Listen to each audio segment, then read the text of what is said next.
In cities across America right now, ordinary drivers are just intentionally using their trucks as battering rams. Right, just aiming for these brand new multi-thousand-dollar public utility poles and hitting the gas. Exactly, just completely leveling them. And when local police actually ask the public for help identifying the people doing this, residents are calling in and blaming, like, Batman and Robin. It's wild. Yeah. It is a completely visceral reaction. Yeah. So today we're looking at why the rollout of what seems like a standard piece of public safety tech has triggered this highly organized physical rebellion right in our own neighborhoods. Because it's a profound shift in how we interact with our environment. You know? Right. We usually view public infrastructure like streetlights, stop signs, utility poles. It's just invisible. Exactly. The invisible scaffolding of modern life. Sure. We ignore it. But the moment you attach mass surveillance tech to that scaffolding, the social contract just fundamentally fractures. We are witnessing a physical reaction to a digital problem. I mean, it's fascinating. So welcome to today's deep dive. We are exploring the massive, really rapid expansion of flock safety surveillance cameras across the country and, you know, the intense grassroots backlash that is actively trying to dismantle that network, literally piece by piece. Yeah. And our guide for this exploration is this really interesting commentary video by a YouTube channel called JP Reacts, which it thoroughly analyzes this growing anti-surveillance movement. And right at the top, I think we need to establish the parameters of the source material we are unpacking for you today. Oh, for sure. Because this video is highly politically charged. The creator openly refers to the individuals vandalizing these cameras as, quote, patriots. Right, and he repeatedly characterizes the surveillance company Flock Safety as Orwellian. Right, which means we have to state our mission very clearly here. Yes, we are not endorsing those viewpoints, and we are absolutely not taking a side. Exactly. We are simply your impartial guides. We're here to objectively unpack the claims made in the source, examine the escalating rhetoric on both sides, and, you know, explore that massive underlying tension between the promise of public safety and the fundamental right to privacy. We really want to understand the mechanisms driving this conflict because, honestly, the conflict is no longer just theoretical. Yeah. It's not confined to academic debates about digital privacy anymore. It is playing out in the dirt on the side of the road. Literally in the dirt. Let's start exactly there, actually, with the reality on the ground. The imagery presented in the analysis is just, it's jarring if you expect orderly city streets. It really is. We're looking at footage from places like Houston, Texas, and Ashland, Ohio. And this isn't a case of teenagers spray painting a lens on a Friday night. No.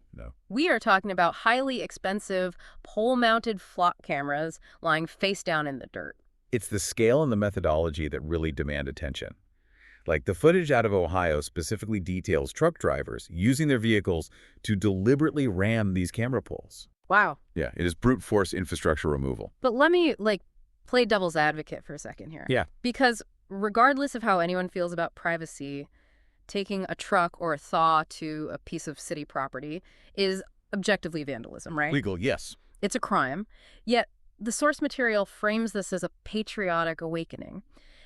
How is the creator conceptually bridging that gap between property destruction and, patriotism? Well, the bridge there is the concept of consent. Okay. The argument presented is the true public infrastructure, like a road or a bridge, that's built with public funds to serve the public openly. Right. But a surveillance network is perceived as infrastructure built to target the public. Yeah. So the individuals taking these actions feel this grid was forced upon their neighborhoods without explicit voter consent. Ah, I see. Therefore, in their framework, destroying the camera isn't vandalism.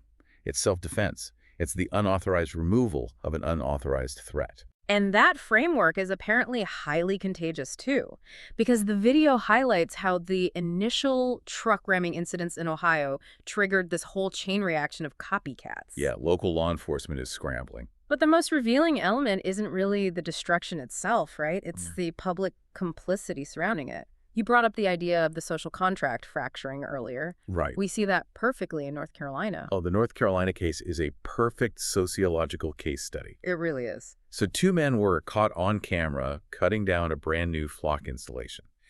And the police did what they always do. They released the footage and put out a public call for tips. Because normally the system works because the community wants the offenders caught. Exactly. But according to the analysis, the public actively shielded these two men. Yeah. Residents flooded the police tip lines with fake names. They called in to report that the Lone Ranger and Tonto did it. It's wild. They deliberately overwhelmed the police resources to protect the people who destroyed the cameras. And when a community views the destruction of city property as a public service, you are no longer dealing with a crime wave. No, it's something else entirely. You're dealing with a paradigm shift. Yeah. The public is signaling that they view the surveillance as a larger violation than the actual property damage. And we're seeing this ideological divide echo all the way into the courtroom, too. Right. The footage shows a man named Javon Martinez in Rio Rancho, New Mexico, who was physically caught cutting these cameras down. Yeah. He's standing before a judge, and he doesn't offer a single apology. He flatly tells the judge he absolutely plans to keep cutting them down the moment he is released. He calls them a clear and present threat to his community. And it's really crucial to note that this resistance isn't isolated to one demographic or political leaning. Right, that's a key point. The source material explicitly points out that in Boulder, Colorado, which is a city known for leaning heavily progressive residents, are aggressively pushing back as well. They're just using a different mechanism. Instead of saws, they're using lawsuits, suing their police department over what they deem illegal mass surveillance. It really makes you wonder about the historical parallels. I keep thinking about the Luddite Rebellion in the 19th century. Well, that's a good comparison. Right. We often misunderstand the Luddites as just being scared of technology, but they weren't. No, they were skilled textile workers. Exactly. They smashed automated weaving looms because the machines were being used to bypass labor practices and essentially steal their livelihoods without their consent. Right. So today, citizens are smashing license plate readers to protect their anonymity. Are we looking at a temporary spike in friction that will just fade as people get used to the cameras? Or is this a permanent fundamental change in how citizens interact with smart infrastructure? Well, the source material strongly argues for the latter. Really? The creator posits that we are at a critical juncture right now. The rationale is that the only time to dismantle a mass surveillance network is before it becomes fully integrated. Oh, because once it's everywhere. Exactly. Because once the system is complete and the cameras are everywhere, it becomes practically impossible to physically dismantle it without the system immediately identifying you and reporting you for trying. Which explains why the rhetoric from the companies building these systems is escalating so rapidly. Oh, big time. When citizens start using trucks to knock down your product, you can't just stay quiet, you have to respond. Let's look at how the surveillance industry is fighting this war of words.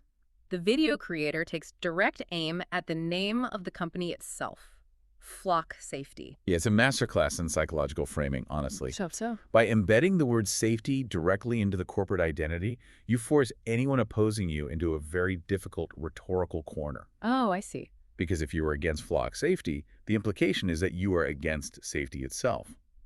It is explicitly designed to encourage passive acceptance from the public. And the language coming from the leadership takes that framing to an extreme level. The video actually plays an audio clip of the Flock CEO, and he draws a very aggressive line in the sand. He really does. He claims to respect traditional civil liberties groups who fight in court, but then he pivots. He states that there are, quote, terroristic organizations whose primary motivation is chaos. He even compares anti-surveillance privacy advocates to Antifa. That is an incredibly heavy label to drop. Right. And to understand why he uses it, we have to look at the specific target of his ire. He points this terrorist label directly at an organization called DFLOC, or dflock.org. See, here's where it gets really interesting, because this narrative really hinges on how we define our terms in the digital age. Absolutely. The analysis immediately pulls up a community note from X, the platform formerly known as Twitter, that completely dismantles the CEO's claim.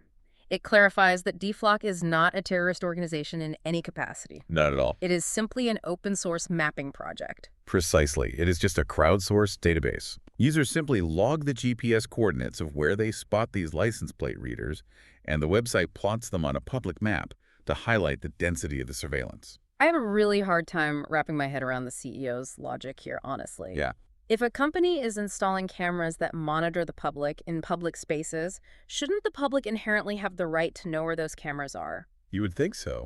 How does a map of public hardware equal chaos and terrorism? Isn't it just radical transparency? Well, this source analysis suggests that the CEO's framing of safety and order versus chaos is a classic authoritarian rhetorical tool. Okay, unpack that. If you can control the vocabulary of a debate, you don't even have to engage with the actual arguments. Ah.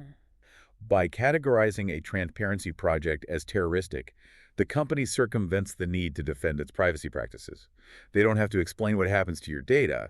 They just have to say they are fighting terrorists who want chaos. It is an extreme escalation. And when the rhetoric gets that extreme, it forces us to scrutinize the foundational justification for this entire industry, right? Right. The promise that these cameras actually stop crime.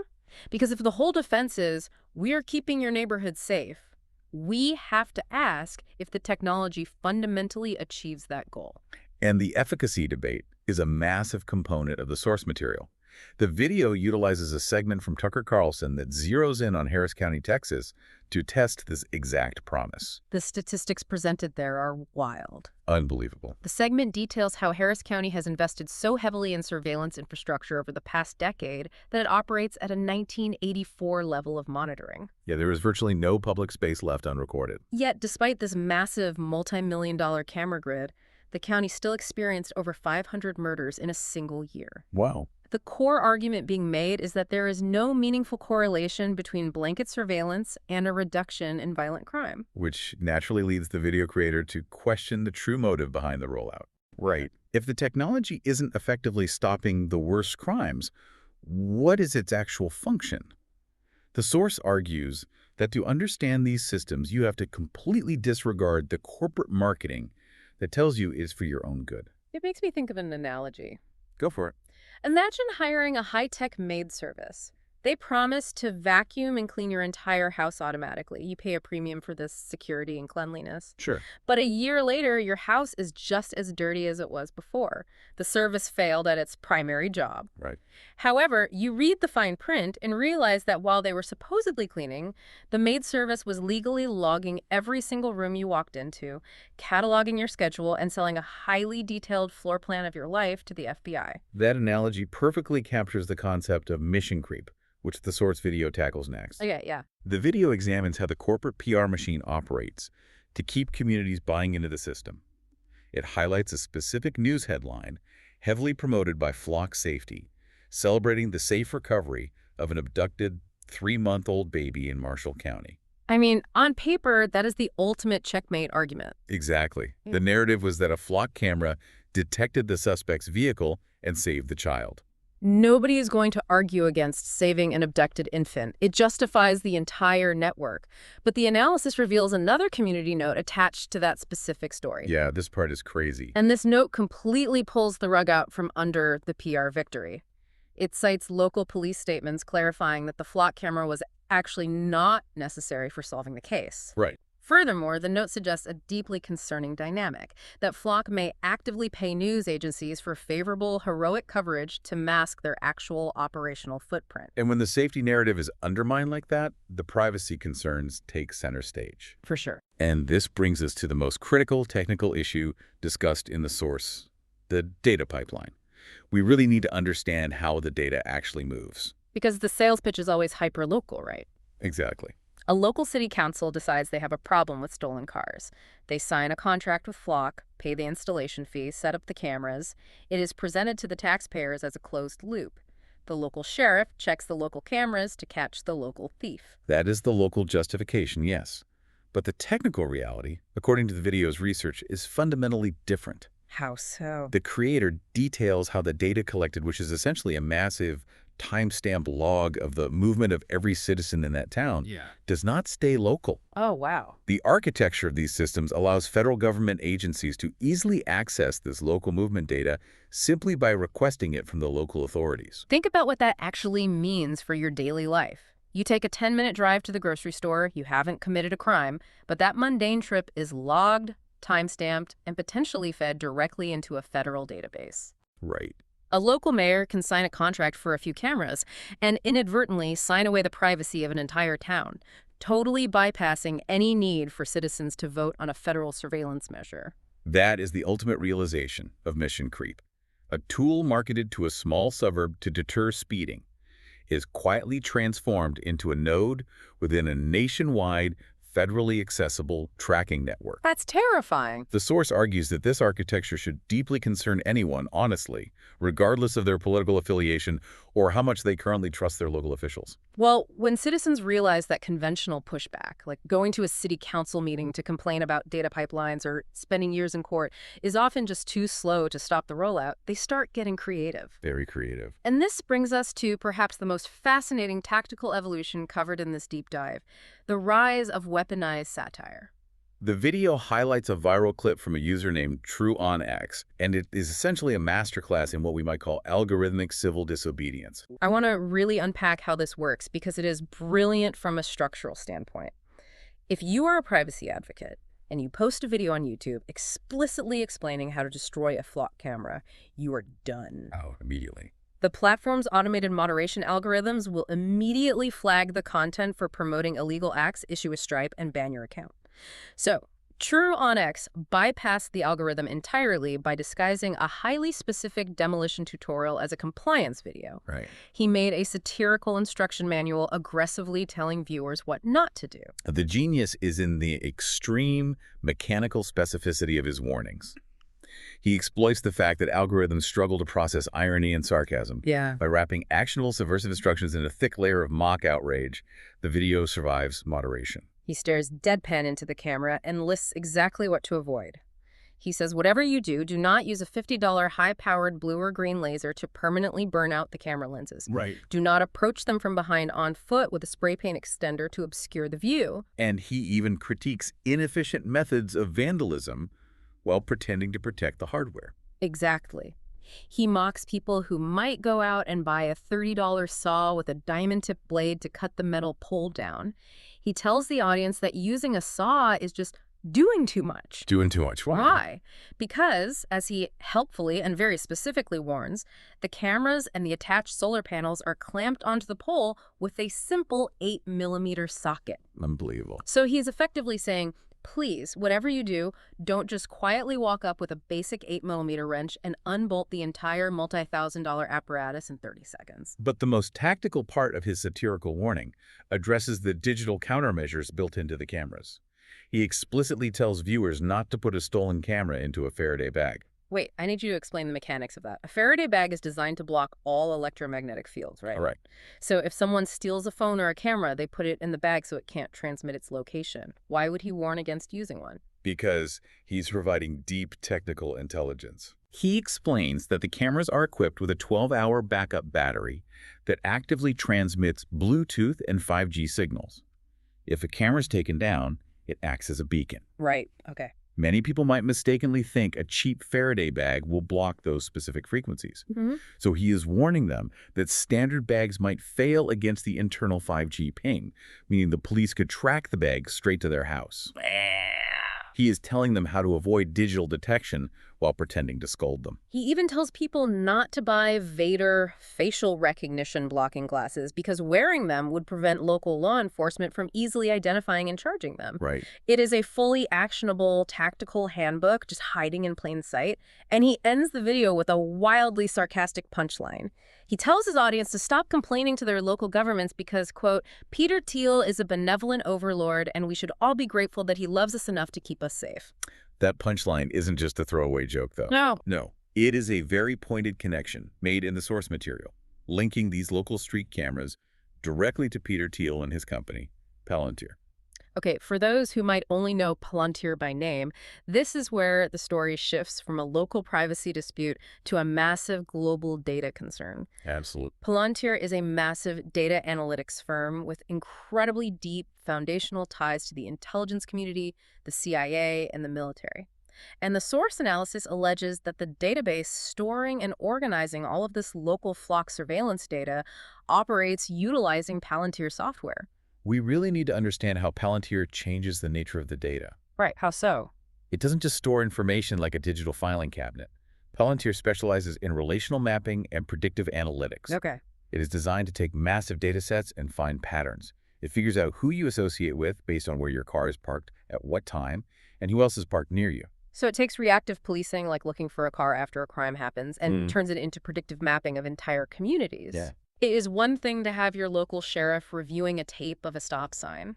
It is an entirely different reality when citizens realize that military-grade, intelligence-level analytical infrastructure is quietly processing their daily trips to the gym or the pharmacy. Right. It absolutely validates the underlying anxiety that is driving people to take saws to these polls. It connects the local grievance to a massive systemic fear of an unaccountable surveillance state. Yeah. It is the realization that the infrastructure of the battlefield has basically been imported into the suburb. And that really brings us full circle on what is truly at stake here. Today, we've explored a profound tension playing out on the streets of America.